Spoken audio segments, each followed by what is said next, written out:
Hi, this is Scott Naismith, and this is a commentary for this video. And first of all, just sorry about the missing of some of the painting here. You would have missed a section of the start of the painting, so we've gone more towards the middle to the end of the painting now, where some of the more intricate mark making is being made. And that's what the subject of this commentary is going to be about. It's going to be about mark making. And I really consider mark making as the most important thing in painting, because it's the marks that are appreciated at the end of the painting.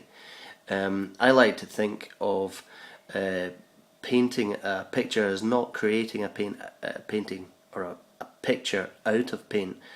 It's actually understanding that the paint is the picture and it happens to make a readable or recognisable place or subject. And that really is acknowledging that the mark making is very important, so that the building blocks of application of paint is what makes up the image, and that gives you two levels to appreciate the painting from: the close-up level where you see it in very abstract sense, and the far away viewpoint where everything comes together. Two more tips really is number one, vary your marks. You've got to be varied when you're putting down your marks.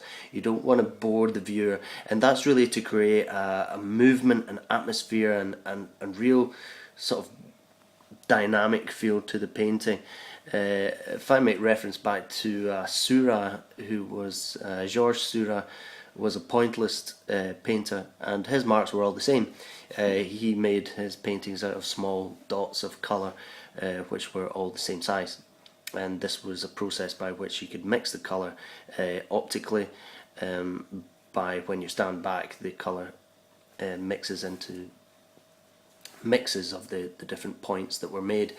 I'm not that keen on his work. One thing that comes from his use of the same mark is a static feel to the paintings. They're all very static, and I like paintings with movement and real drama. And a lot of that comes from varying the marks, varying the scale of the marks, the type of tool made to make the mark, and really giving the viewer something exciting to look at where they're not being bored by the same mark on the canvas all the time. When you're doing this, you've got to be careful to use the same marks across the canvas, and elements need to be echoed from one side of the canvas to the other, but all the time varying them, transitioning marks from one type of mark to another all through the painting to give visual stimulus. My next tip is, don't be afraid. Paint without fear, and don't be afraid, because you can always cover up. A lot of the stages of your painting will be covered up in the end, and will only provide a base for the next mark making layer to be